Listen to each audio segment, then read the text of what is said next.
Perikanan dan Pertanian Bidang Peternakan dan Kesehatan Hewan, Kota Makassar mengadakan kegiatan pengawasan lalu lintas ternak di 2 titik di Kota Makassar. Titik tersebut adalah perbatasan Makassar-Maros, yang poskonya berada di Sudiang Makassar, dan perbatasan Makassar-Goa yang dipusatkan di Jalan Tamangapa Antang, Makassar.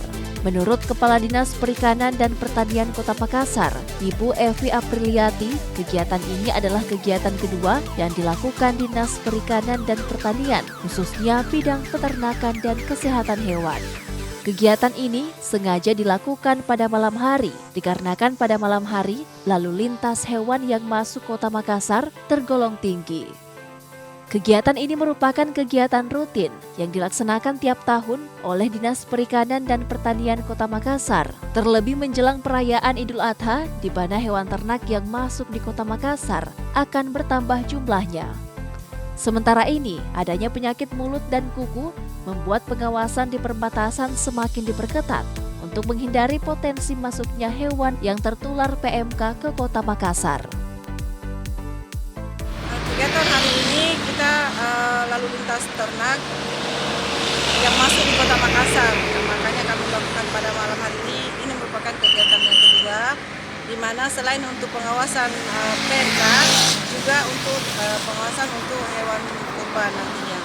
Dan pada malam ini ada beberapa yang sudah masuk, dan ini merupakan kegiatan rutin kami yang memang harus tiap tahun kami lakukan. Apalagi dalam hal ini adanya wabah PMK, jadi berketat dalam pengawasan. Kegiatan ini sudah 2 kali kita lakukan dan akan berlangsung sampai menjelang hari H Idul Adha. Jadi memang kita fokus dengan ternak-ternak seperti ternak besar hewan kurban. Seandainya ada hewan yang berpotensi dengan adanya penyakit PMK, kami dari Dinas Perikanan dan Pertanian Kota Makassar tetap melakukan pengawasan ternak itu, dan kita pisahkan dari yang kena penyakit itu yang bergejala, dan kita tetap melakukan pemeriksaan secara berkala apa penyakit ini memang PMK atau memang penyakit biasa. Dan seperti hari ini kita melakukan pengawasan, kita lihat hewan ternaknya itu baik dari fisiknya maupun dari bentuk-bentuk susunan-susunan yang seperti biasa kita lakukan, melihat ternak-ternak itu bagaimana dengan kondisinya yang di lapangan, bagaimana seperti dengan ternak kecil tadi ayam, kita lihat sehat apa tidak. Jadi tujuan kami untuk melihat gejala-gejala awal dari ternak sebelum diadakan pemotongan.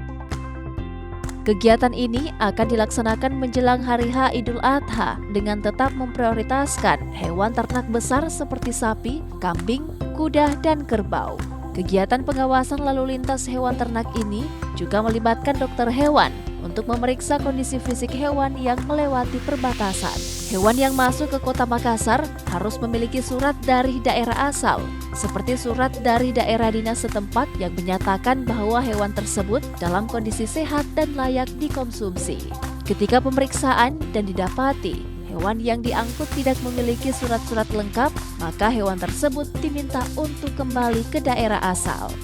Selain pemeriksaan surat-surat, pemeriksaan fisik juga dilakukan di perbatasan dengan memeriksa gejala klinis dari hewan tersebut, seperti terjadinya parsalipasi atau banyaknya air liur yang keluar dari mulut hewan itu, kakinya mengalami banyak luka, serta lidah dan mulut melepuh. Jika ditemukan memiliki tanda-tanda atau gejala penyakit, maka akan ditangani dengan cara memberi pengobatan dan dilakukan karantina sementara.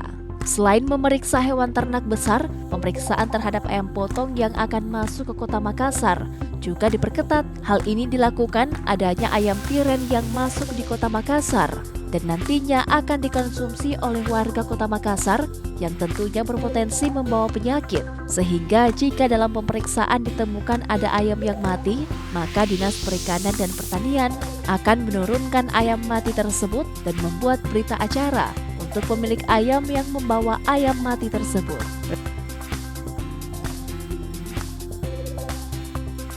Ya, pertama itulah surat-suratnya harus lengkap dari daerah asal. Surat keterangan kesehatan hewannya, kemudian surat dari dinas setempat atau dinas asal itu hewan. Jadi setelah masuk ke Makassar ini di perbatasan kita cek lagi kalau ada tanda, kalau tidak punya surat-surat tersebut akan disuruh kembali untuk melengkapinya.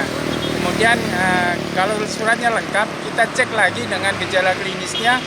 Kalau kita lihat gejala klinisnya ada yang menunjukkan tanda-tanda baik penyakit PMK atau penyakit lainnya, akan kita tangani. Jadi nanti akan kita beri pengobatan dan akan dilakukan karantina sementara. Terus untuk ini juga selain ternak besar juga kami juga untuk menyetop ayam-ayam yang masuk ke Kota Makassar. Jadi kalau ada ayam yang mati itu langsung kita turunkan, ya, mencegah untuk terjadinya ayam tiren masuk ke Kota Makassar. Dengan adanya demikian kita untuk melindungi konsumen yang ada di Kota Makassar. Selama ini kalau kami menemukan akan kami sita, kita turunkan. Selanjutnya kita bikinkan berita acara supaya pemiliknya mengetahui bahwa berapa ekor yang kita turunkan sesuai dengan yang mati itu jumlahnya. Jadi aman untuk ayam tiren masuk ke Kota Makassar. Pada khususnya untuk gejala klinisnya itu terjadi hipersalivasi atau banyak ludah mengalir dari mulutnya. Terus yang kedua, kakinya itu terjadi luka-luka atau kita melepuh-melepuh. Termasuk kalau lebih parah lagi ini lidahnya melepuh, gusi-gusi juga melepuh, itu akan menunjukkan biasanya lemah sekali. Sejauh ini belum ada penemuan hewan yang terindikasi tertular PMK yang masuk di Kota Makassar. Tetapi pihak dinas tetap akan melakukan pengawasan ketat selama musim kurban ini agar dapat menjamin warga Kota Makassar terbebas penyakit PMK.